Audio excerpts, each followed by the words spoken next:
mukhang uulan na. Sana walang pasok.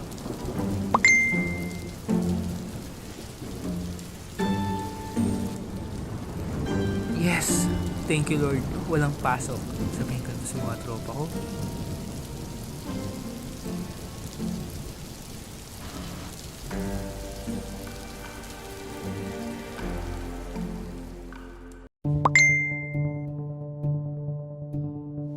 Buti na lang walang pasok. Di pa ako nakakapag-review sa P6. Ha? Hindi naman maulan ah. Wait, i-check ko nga kung totoo ba ito.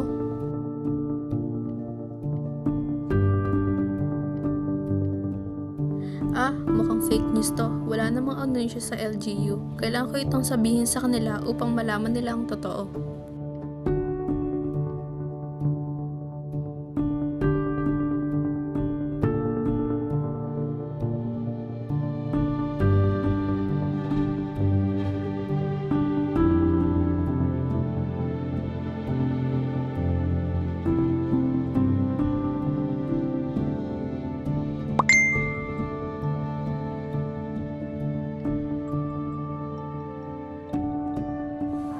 Hala, dapat nga talaga inalam ko kung totoo ba talaga yung balita na sinabi sa akin ni Romar.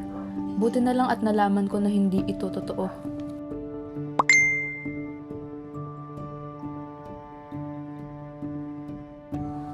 Basta. Mukha naman legit yung pagkuhanan ko ng information eh. Makatulog na nga lang.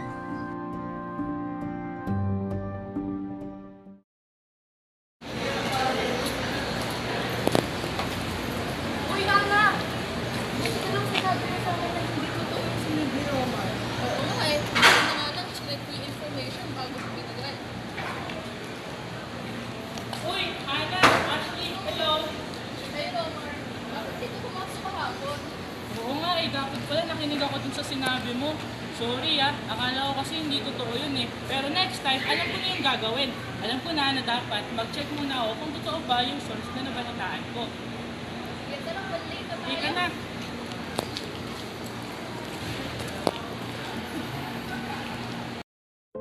Sa panahong marami mga kumakalat na maling impormasyon, mahalaga na dapat tayong mag-ingat sa pagtanggap ng balita.